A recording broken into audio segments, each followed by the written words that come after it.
Good evening. Welcome to News 360 from the News Hub. Here in Accra, I am Isa Moni.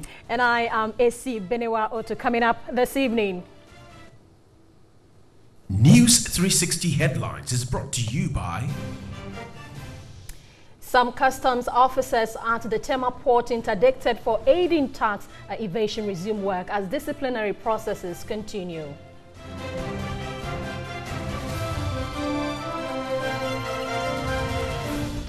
A new Patriotic Party constituency executive elections over, though some constituencies suffered injunctions.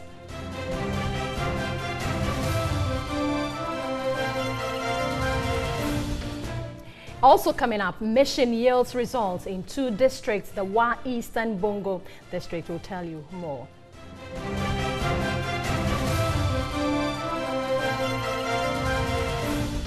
And later in international news, International Red Cross says 21 staff members left their jobs due to sexual misconduct in the last 3 years.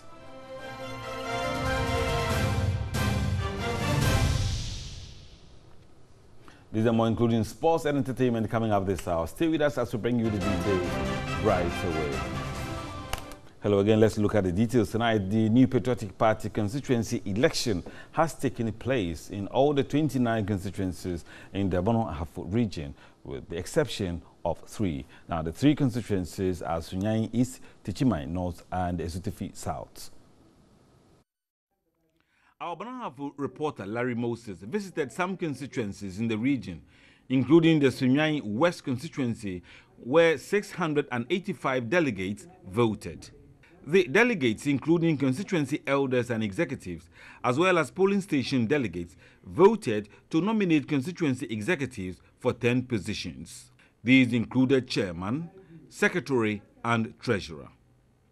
The Sunyani Municipal Electoral Officer, Yao Poku, said voting was peaceful and without a hitch.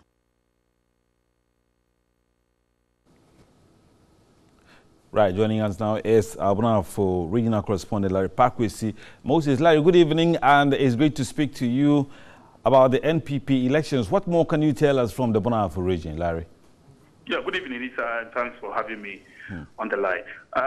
What I can say is that where I monitor that the Sunyani West elections has come to an end, and voting and counting of ballots has come to an end.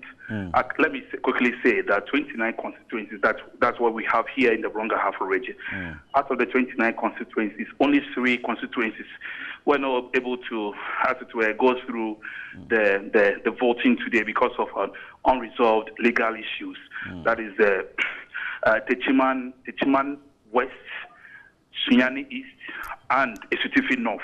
These are the 3 constituencies that have legal issues, unresolved legal issues. Let me also say that where I monitored my election today, it was very, very, very peaceful. Security was on high alert. Anything untoward happened at the Sunyani West constituency. The MP himself was there in the person of Ignatius Bafrewa, who happens to be the Minister for Employment and Labour. He was there himself. The Deputy General Secretary of the NPP, Nano Bribuahin, was also there, and a lot of MPP bigwigs were all there. And I can tell you that they even closed even before the stipulated time of 6 p.m. They finished their voting and counted the ballots before the stipulated time of 6 p.m. So I can say is that where I monitored my elections today across the region, it was very, very peaceful, sir.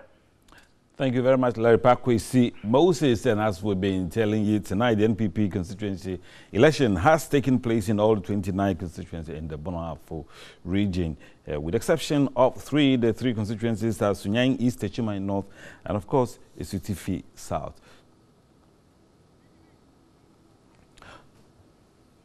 Right, let's go on the phone lines again and speak to Benjamin Ado. Benjamin, good evening, and thank you for joining us. Good evening, my boss. Right, Benjamin, what can you tell us from the Ashanti region about the NPP constituency elections? What I can tell from Ashanti region is that, contrary to media report that Menchia South election is not going to come on today due to court injunctions placed by some constituency executive, did not materialize. As the election was conducted in the constituency, even though there was a court injunction. But according to constituency executives, they did not receive any letter from the court indicating that they did not have the right to organize the election. And so the election went on without the supervision of the official from the Electoral Commission. It was conducted by the members of the election committee of the Menchia constituency in that. But prior to that, there was a lot of security presence because of what people were preempting that because of the court injunction, officials have vowed not to heed to a decision of the court. So there was a lot of security presence at that particular presence. And then some aggrieved party supporters were also holding themselves to invoke Antwa deity on any officials who, in fact, or any official who tried to not to heed to what they are having from the court official. From the entrance of the St. Anne's Anglican Church, where the elections was held, the court injunction was placed there. But officials from the party executive are saying that they did not receive any injunction Friday morning to the evening. And then they also contacted officials from the National Executive Council. They also indicated that they did not receive any court injunction, so elections should come on. But elsewhere in Menchia South and then in Shiaso, there were EC officials conducting election at that place. So we were a little bit skeptical to find out from the party officials as to why Menchia South is conducting election without the presence of the official from the Electoral Commission. But what they are telling us is that it's in their constitution during any internal election to invite the EC officials or not. So without the presence of the EC officials, the election still remains valid. And then they also made mention of the polling executive election. There were no EC officials there, but the elections were conducted. And then those people who were elected during that particular are those who are supposed to elect the constituency executive. So that is the situation there. And then at the Menchia North again, because of the security lapses that we were experiencing, some candidates were opposing to official venue that the party officials picked for this whole election, and they were kicking against it because of the regional minister being the regional security coordinator. Also decided to shift the Menchia North election from the Menchia constituency to the regional coordinating council to avert any nasty incident. But even before the regional minister came all the way from Asante Achem South, where similar violence appeared in that constituency, when the regional minister returned to the RCC, there was a scuffle between some party supporters and then candidates vying for various positions, as people were not finding their names in the register they are using for the election. But the timely intervention of the regional minister averted any situation. So for now, elections have come to an end at those constituencies. And at the moment I was speaking with you, I'm at the Shiaso constituency, where the elections just came to an end. And then the KMA presiding member, Ibrahim Bodi, official from the constituency tip to be the constituency chairman, lost narrowly to the incumbent chairman of the constituency, George Kofi Ije-Ita. Well, that's very well detailed report from Benjamin Edu in the Ashanti region, and also standing by to bring us an update from the Eastern region is Yvonne Nikwe. But just before that, we understand that several constituency executives lost their position to new entrants, particularly in the new Juaben South constituency. The New Patriotic Party internal elections was conducted amidst tension and huge police presence.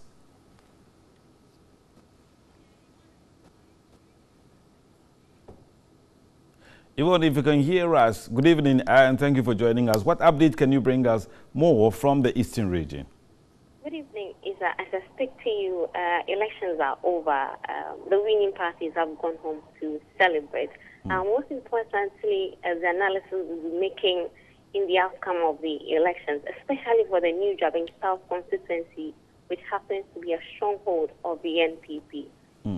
From the analysis, observation, and conversation we had with the delegates who voted, it means that this is a reflection of a likelihood of what will happen in the 2020 elections when they are going to elect to be a member of parliament. Today, most of the constituency executives lost their seats to new entrants and need that for 2020, the sitting MP and an aspirant hopeful in the person of Bessie, who happens to be the CEO of Free Zones Board, likely to contest. And so at the end of the day, that is how the trends went. Thank you very much, Yvonne Nikwe. And joining us on the phone is John Boadu, who is the Acting General Secretary of the New Patriotic Party. And he will be speaking us in a moment. Good evening, John, if you can hear me. And thank you for agreeing to speak on our network. Yeah, good evening. How are you? I'm very well indeed. John, how will you describe the polls today? There are a few questions here and there, but generally, let's hear your overview. Yeah, I think that this election that is taking us today, tomorrow, Monday, Tuesday, but most of the were held today, and I was in about 6-8 constituencies in the Volta region, and frankly speaking, it went very well. The enthusiasm, the competitiveness of the elections, the massive interest that was shown by party people, especially in Volta region. I think that it went very, very well. Very well. Right, John. Areas like Cape Coast North, Ablekuma Central, and the new Edubiasi area have suffered injunctions. So what is the NPP doing about it? That is to be expected. If you are looking at 275 constituencies, yeah, and especially considering the time in the vetting process and all that, there will be few places that there is misunderstanding that has not been redressed. And if one decides to settle it in the law court, I don't think that is something untoward. We in our party believe in the rule of law. So at the end of the process, we will have finished with close to 95-96% of the 275 constituencies. So the few ones that you are mentioning and few others, we just concentrate within a week or two to be able to resolve those issues. So by the time we get to the regional elections, that will be around 20th, 22nd, about in April, we'll have finished with all the constituencies. So by the time we the national elections, that is around middle of June, all constituencies, 275 constituencies, will be on board to elect national officers of our party. So it is well within plan, it is anticipated, and I think that it's been well. So, John, how about one area like the Menchia area where our reporter just told us that the elections were conducted without an EC official? Aren't you expecting some challenges from those areas? Yes, we've farmed out national officers to all the regions. FFANTO, for instance, is in that region. Ubibwa is in the Hafo Kamadi is in Upper West Northern region. We have Dumakupeshi in Central. Chama himself was in Central region. We have Ajia Saudatu in Western region. Myself and Abonto were in the Volta region. We receive reports of events and we review the reports as we receive them from the various regions and constituencies, and firm decisions will be taken in some of these areas. Right, John Boadu is the Acting General Secretary of the New Patriotic Party. We're grateful for your time. That's for the New Patriotic Party. Let's turn to NDC now, and my colleague AC will take up that. Yes, of course. Let's see what is also happening in the camp of the NDC. And former President John Mahama has likened his defeat at the hands of the New Patriotic Party in the 2016 elections to the fate Ghana's first president, Dr. Kwame Nkrumah, suffered in 1966. The former president made this comparison at the party's unity walk in Somanya in the Eastern region.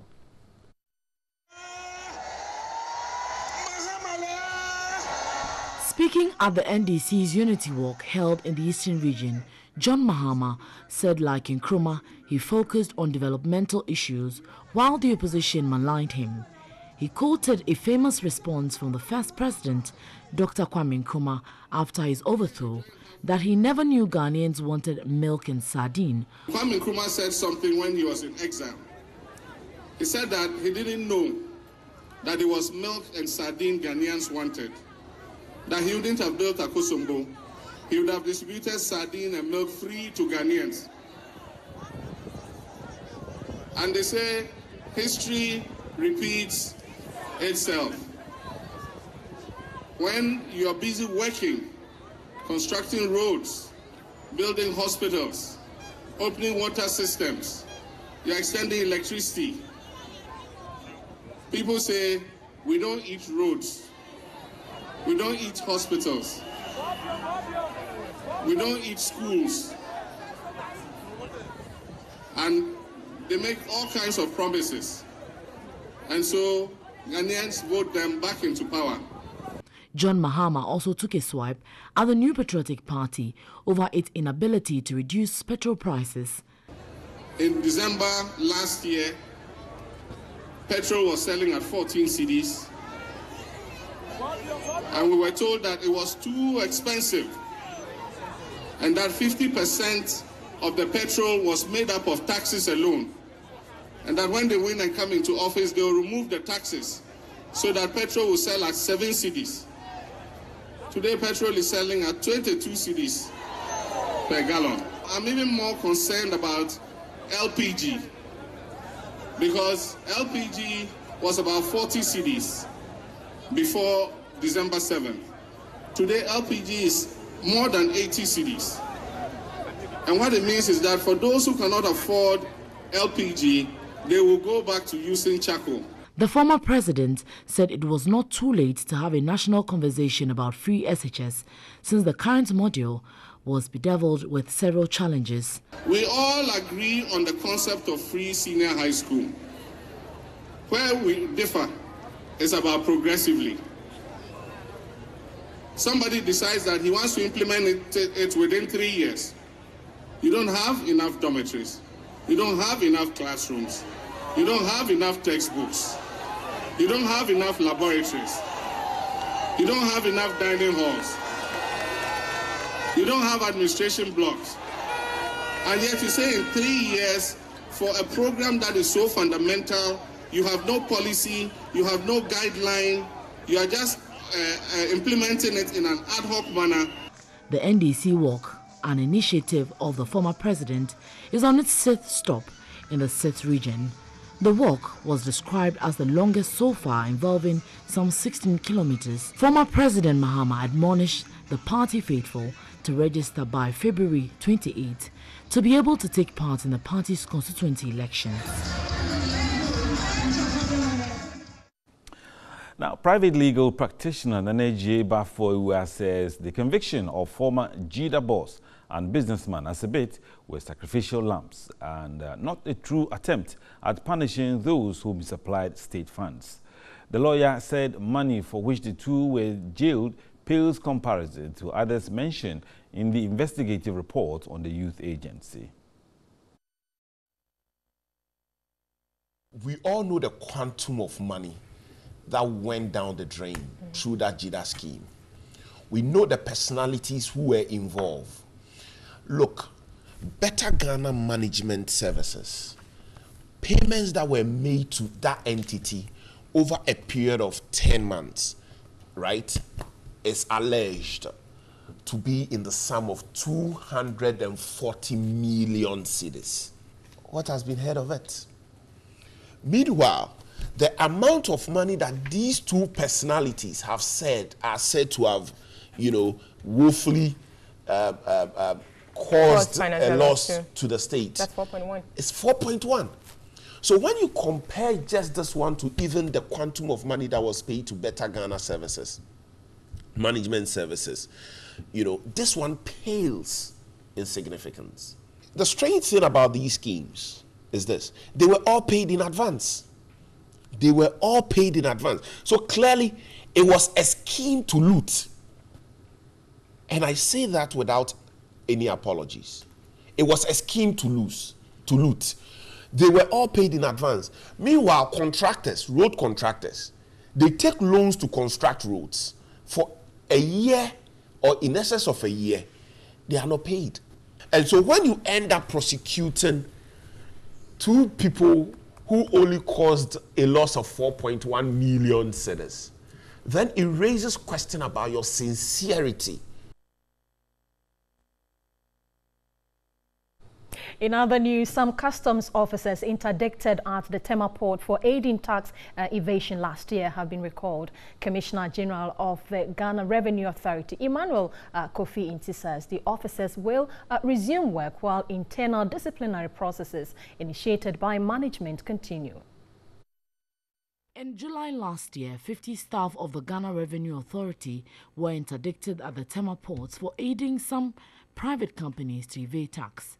But after careful study of their cases, the board and management of GRA have resolved to call them to resume duty. Commissioner General of GRA, Emmanuel Kofi Nti, disclosed this at the 2018 management retreat of the GRA in Kumasi. The interdictions of some customs officers have been lifted. Officers have been recalled and posted while the internal disciplinary process initiated by management will continue till the cases are disposed of.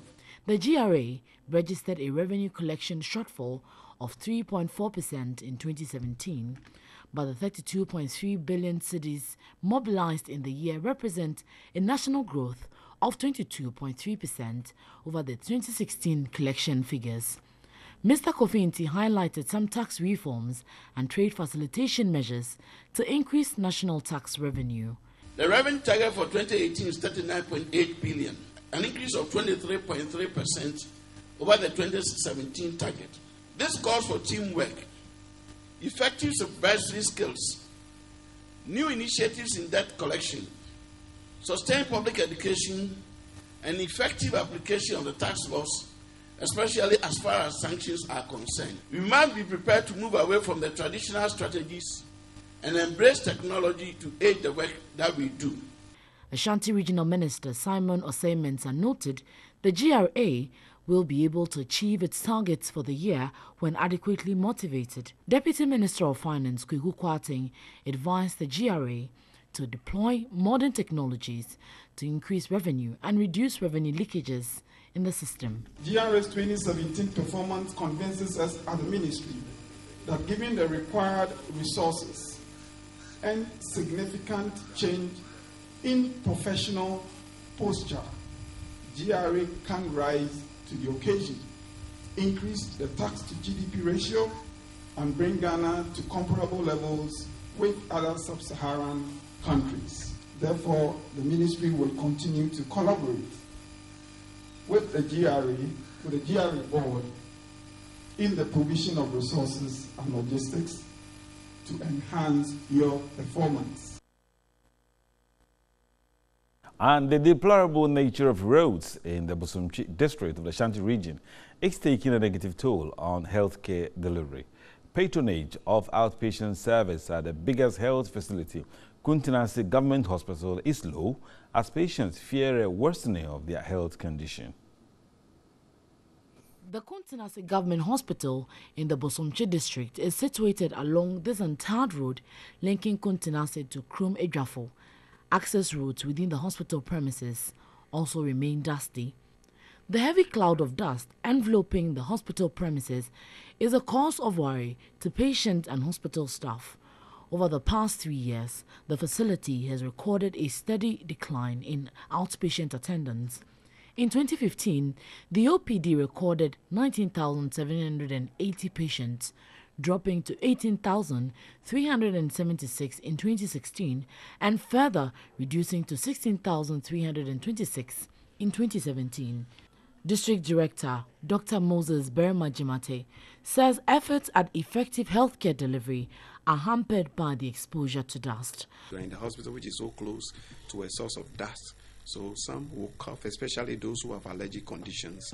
They will be prone to coughing. And then we who are here, our machines, if you raise this curtain right now, you look at the AC, you look at the AC and you realize that it is all dusty. You go to our conference room, everything is dusty. Our machines are all dusty, and then it affects their longevity. The hospital is also deprived of an operational vehicle. Staff rely on commercial services to transport vaccines from the regional medical store to the hospital and sub-district health facilities. The district health administration doesn't have a vehicle. Meanwhile, we have the responsibility to supervise everything health in the district. but we just can't move, which is a major impediment for the work that we do. If you look at the vehicle there is this one they call Great Wall, which is there. You can realize it has been parked for some time now. It's dusty, cannot move. Medical Superintendent at the Kuntanase Government Hospital, Dr. Harrison Chumesi Ankra, appealed to government to help address the challenges. We are appealing to those who can help. If we can get new wards, getting a new emergency for the district hospital, so that in cases of emergency, we'll have the care that is befitting for the clients. Bosomtwe District Chief Executive Joseph Kwesi Esuming acknowledged the deplorable roads in the area is a development concern. What we might do once a while is to do reshaping, but when it comes to doing asphalt, it's a bit difficult for us. So what we do is to recommend to central government for its intervention to fix the road, in which we have done. If the difficulties are resolved, improved healthcare services will be patronized by the community. Well, let's now look at some education issues. And Minority Leader Haruna Iddrisu has entreated President Akufo-Addo to urgently convert remaining polytechnics into technical universities. He added that it is also important government see to it that the technical university concept works. 6 of the country's polytechnics have been converted into technical universities. Cape Coast, Tamale, Bolgatanga and Wa Polytechnics are yet to be converted. Speaking at the 7th Women's Conference and Lecture of the Ghana National Union of Technical Students in Accra, the Minority Leader said the future of employment in Ghana rests on investments directed at technical and vocational education.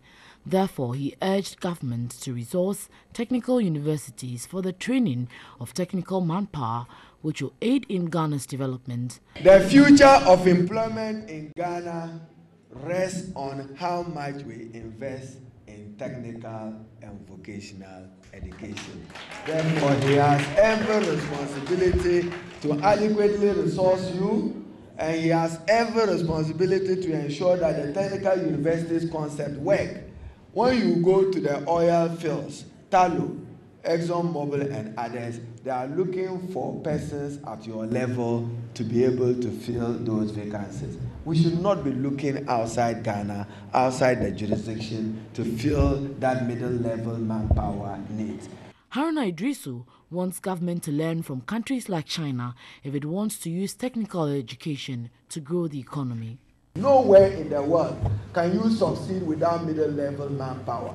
Nowhere in the world will any country succeed without technical and vocational education. Go to Korea, go to China, go to Malaysia. But Ghana, we are just interested in training. We should be interested in the quality of our human resource. And still on education, the absence of a library in the St. Mary's Senior High School at Koligono here in Accra is affecting academic work. The classroom blocks and dormitories in the school are also in a poor state. Peter Kwao Adato reports residents continue to take advantage of the sorry state of the concrete walls around the school to trespass. The St. Mary's Senior High School was established in 1950 by Catholic missionaries in response to exclusive girls' education needs. However, the school has been without a library. Students have had to depend only on lecture notes and handouts throughout the years. In a bid to fill the vacuum created, a classroom was converted into a makeshift library. However, effectiveness of this measure is impeded due to lack of space to accommodate the limited books available. Students really want to use the library. They've made requests upon requests, even for us to put a period on the timetable for library studies so that they can go there and research on their own. But it's not attractive enough. So now they don't even want going there. If we could get a well-equipped library, the girls can access so much information and be able to improve in the academic work. Again, of major concern to the school authority is its deteriorating infrastructure. Almost every infrastructure in the school has one structural defect or the other. Worst affected is this dormitory block, which has leakages and cracks in the walls and ceiling. Again, some of these ceilings are falling off. Managers of the school are also concerned about the weak state of the walls around the school.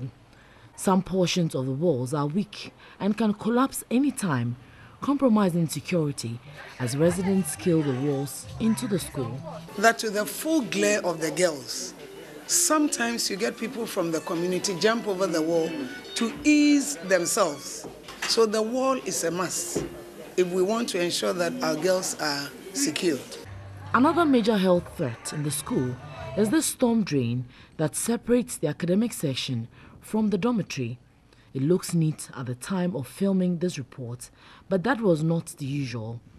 The drain, we were told, collects stormwater and filth from the community, often flooding the entire school and affecting academic activities.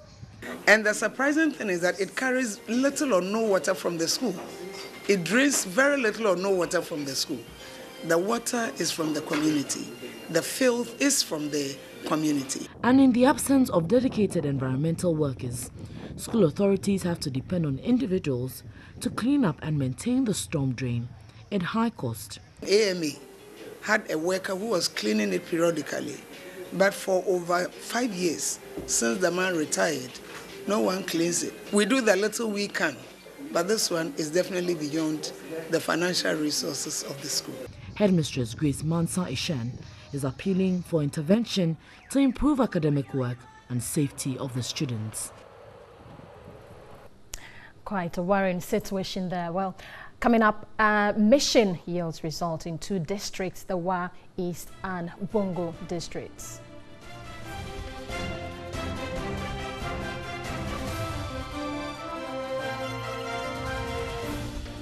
And also in international news, International Red Cross says 21 staff members left their jobs due to sexual misconduct in the last 3 years.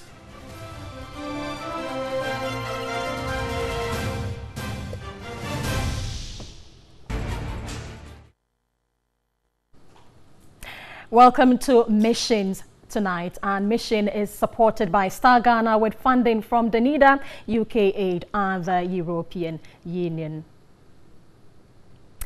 Well, Mission definitely gets results, and after Mission's report on the poor condition of the Akoyo Primary School in the Bengo district of the Upper East region, a new classroom block will soon start following handing over the land to a contractor. The 3-unit classroom block is at a cost of 190,000 cedis. Bright Nanafo again reports the community is excited. Education is receiving attention.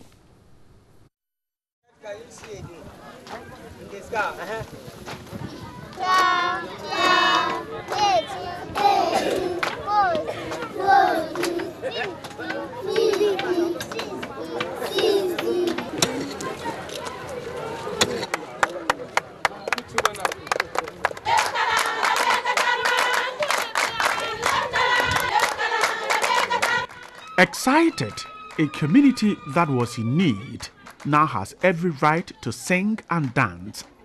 For years, this school infrastructure was poor. For the people of Akoliyo, a farming community, education was important to them. But a poor school building deprived kids of good education. Classes were combined. Very good. Right. I can hear you. Speak loud. Amos, do not eat in the assistant lab. Very good. Abigail. KG 1 and 2 were in one classroom. The day nursery and class 1 also shared one classroom. The school had to use an office space for class 2. The worst of all was the kindergarten class. They sat under this. Many kids stayed away from school. The teachers are supposed to be teaching the children at different times, but because we have to combine them, one has to enter and teach and the other one will also come inside. So because of that, it slows the learning. Parents had very little reason to send their children to school. Education infrastructure in the district was poor. During rainy season, we can't even have classes. You have to go in and combine with their seniors. That's class 3 or class 4. Communities including Akoliyo had seen the poor school infrastructure and its toll on education and had made efforts to improve school buildings. We are challenged. The number of classes keep dwindling as compared to the increasing number of children in our schools. And even though politicians will easily like to target as schools under trees or trees under schools, what they may term it to be, I think we have so many classes under trees and not schools under trees. Because in many of the schools, you get there and you realize that we have a 3-classroom block. But the time the 3-classroom block was provided, the school had up to primary 3. So maybe at that time, it was necessary to work to meet that demand. But that is about 3 years now. So you realize that the school will now need about 6 classrooms. So the rest of the extra 3 classrooms will be found under trees. To support these communities, the District Assembly initiated several moves. The crux of the matter is the general infrastructure for the schooling. It's about furniture, it's about classroom infrastructure, it's about quality of teachers, it's about teaching and learning materials, and it's about access to education. So in the broad spectrum, we are trying to see how we can address issues with regards to access, quality, and affordability. Akoliyo was one of such communities which benefited from a 3-unit classroom block, and the residents could not hide their joy.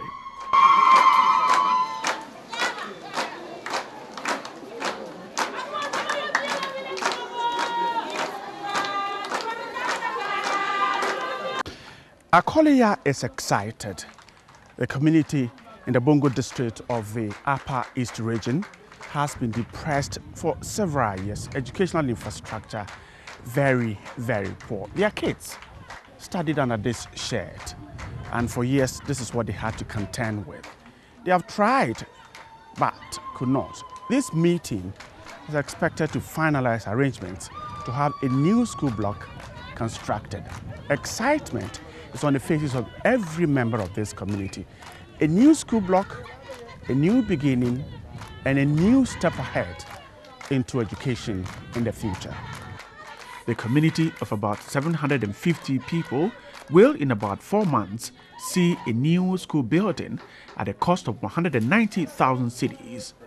The community is grateful the Assembly has come to its aid.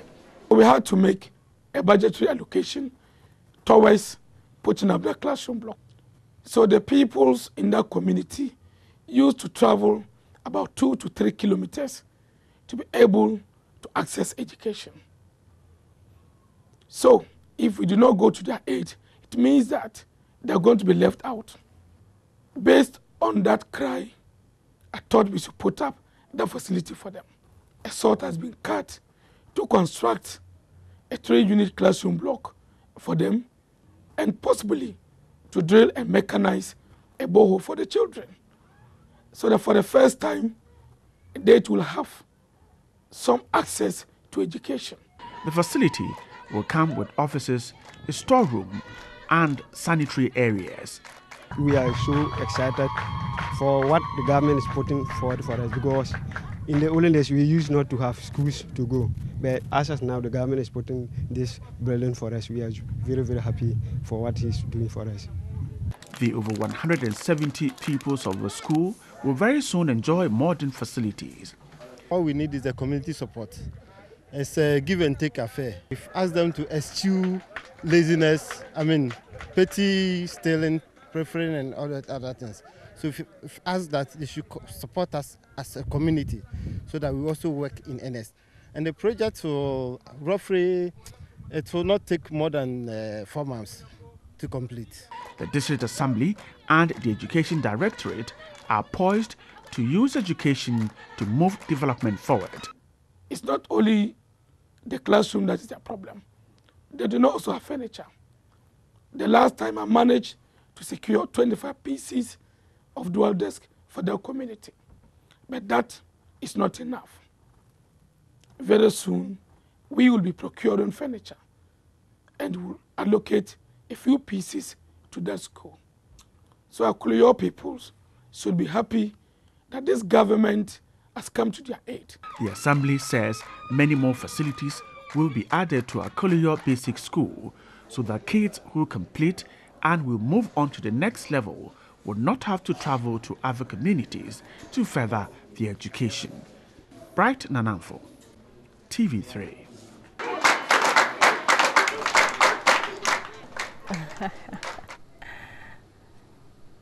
Well, they have every cause to celebrate, and that's not all the good news we have for you on Mission tonight. 3 months after Mission's report on the poor state of the Kopon Chips compound, a new structure has been put up and ready to be handed over to the Health Directorate. The new building is expected to improve healthcare and stop clients from traveling long distances to access healthcare.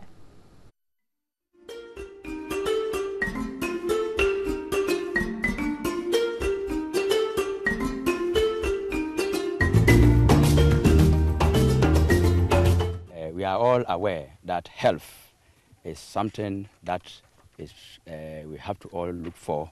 Without good health, I don't think you can go ahead to do any economic activities.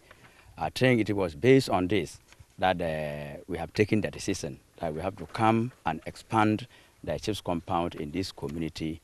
We have realized that the community is growing, so we need to expand the health delivery system in Kulpong here, so that it will be accessible to people who are even closer to Kulpong community. The clap was that of hope.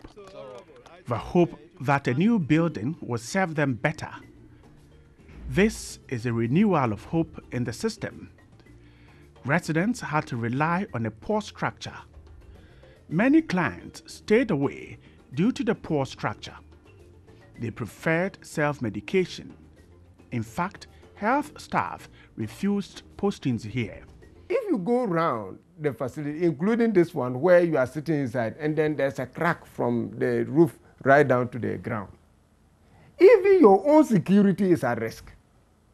What kind of mental state, and confidence do you have, either in the day or during the night, in order that you can render services that, and many of these things, let me tell you, that at a point in time in healthcare service delivery, is inspirational driven. There was total hopelessness in the system. TV3's Mission's report convinced the health management team to put up a new building. The District Assembly accepted the challenge.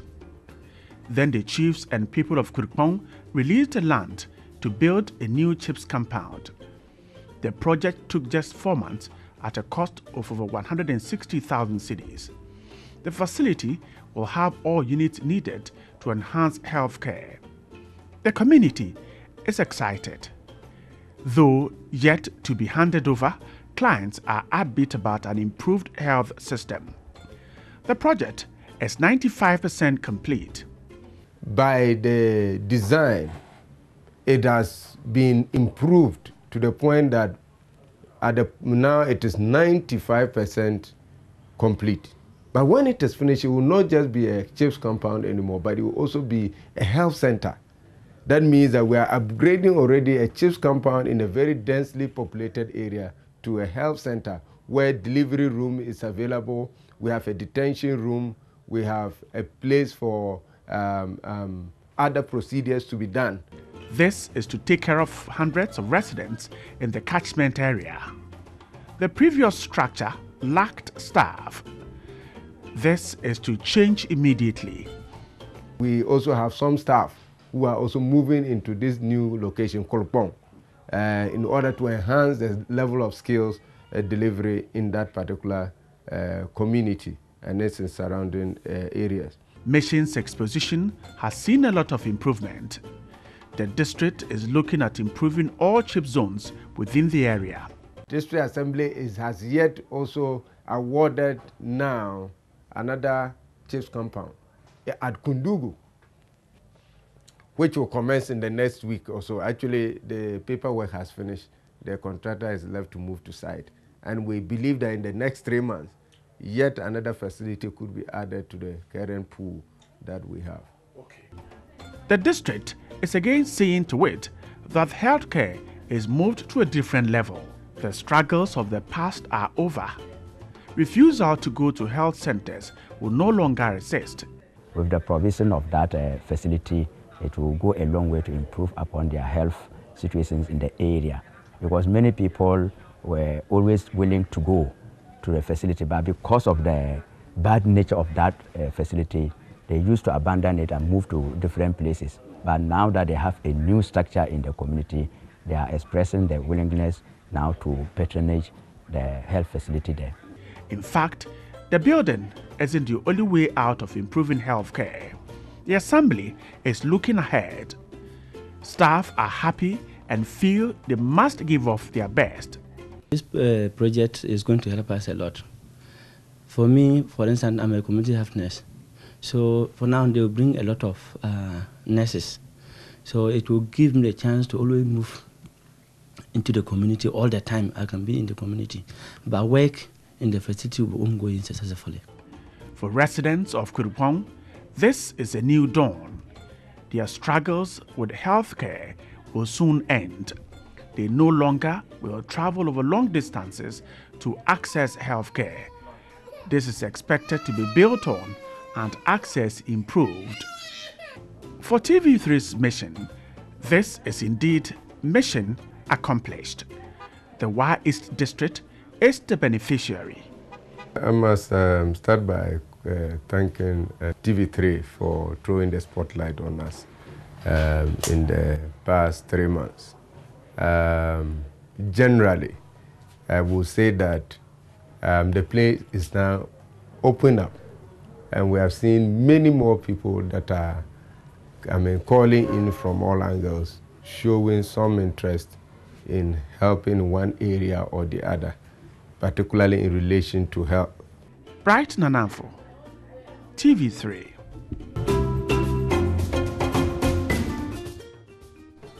We'll bring you more good news in our subsequent bulletins. That's Mission, and I know that Brighton Alpha and the team would be happy. Mission is supported by Star Ghana with funding from Danida, UK Aid, and the European Union. Thanks for watching.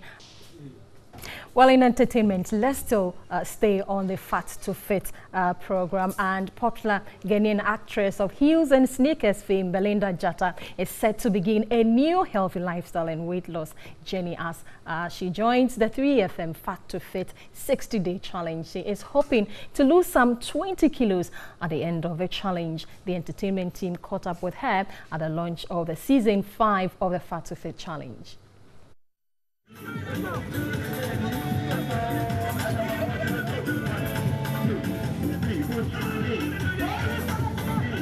Fat to Fit Challenge is a 60-day healthy lifestyle awareness campaign which has helped to transform the lives of many people to adopt healthy living and lose weight the right way. Season 1 to 4 of the challenge has witnessed lots of changes among participants who benefited from weekly exercises and daily meal plans within the period. Season 5 comes with new and improved plans and programs designed for participants. The exercises, weight loss plan, health coaching, healthy living together with the fun cannot be missed. Actress Belinda Jatta, who has signed up for the challenge, decided to be part after learning about it from a friend. It's been a while since I've done a 3-hour straight up aerobics, so it's a very good thing. I'll urge everyone who wants to keep fit, who wants to lose weight, to join this. Having featured in a lot of movies and TV series like The Prince Bride, Strippers, Chelsea, The 5 Brides, Bedroom Diaries of a Black Woman, Heels and Sneakers, and many more, she believes losing some weight will bring some healthy benefits. As much as we want to make money and we're entertaining people and we're busy on set, we should create time and have time for our bodies too, because this is what we work with. So if it's not healthy, then it's our bad. An ambassador of the Fat to Fit 60-day challenge, Nana Mefriye, a champion, shares her experience. The start won't be easy, but you can make it. If you look behind you, to that banner at the back, you see the lady in pink. in a pink top. Yes, that's me. And it's possible. It was just too fat to fit. Started May last year. I've been at the life. I'm still at it. Even when I fall, I still rise. So tell yourself that, and you know you can do it. Akoto Degos is the brain behind the Fat to Fit challenge. Everybody can spend 1 hour at the gym, but what do you do with the 23 hours that is left? That is where you fight your habits of eating healthy and making sure that you stick with the meal plans. The meal plans are supposed to guide you. It doesn't have to be very rigid. I mean, maybe I may have written something for Monday, but if you have what is there for Friday, you can have it.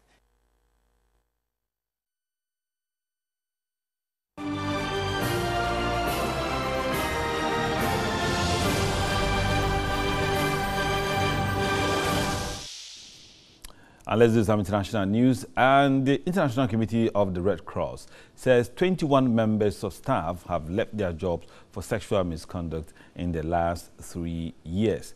The ICRC's Director General, Wybes Dakor, said the individuals had paid for sexual service and had resigned or were dismissed from, well, the aid agency. And, well, you see, I'm sure that's all time will do for this edition of News 360 from the News Hub here in Accra. I am Isa Moni. And I am Esi Benewa Oti. Thanks so much for watching. Enjoy the rest of our programs. Have a good evening.